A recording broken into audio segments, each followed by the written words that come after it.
Welcome to Madurai பக்ஷி. அனைவருக்கும் இனிய தைப்பொங்கல் திருநாள் வாழ்த்துக்கள். இன்னைக்கு நான் உங்கள்கிட்ட என்ன ஷேர் பண்ண போறேன்னா, கார்த்தால எழுந்திருந்து கோலம் போட்டது தான் உங்களோட ஷேர் பண்ணிக்க போறேன். எங்காத்து வாசல் வந்து ரொம்ப நீளமாக இருக்கிறதால 5-6 கோலங்கள் போட்டு தான் நிறைவு செய்வோம். ஆனால் கடந்த 30 வருடங்களாகவே நாங்கள் இப்படி தான் 5-6 கோலமாக போட்டுட்டே இருப்போம்.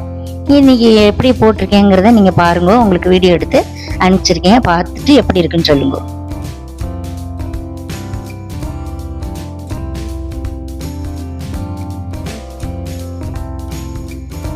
எங்கள் ஆத்துல பால் பொங்கியாச்சு. அதை நான் உங்களுக்கு வீடியோவாக ஷேர் பண்ணியிருக்கேன். உங்கள் ஆத்துலேயும் பால் பொங்கி இருக்கும்னு நினைக்கிறேன். ஹாப்பி பொங்கல்.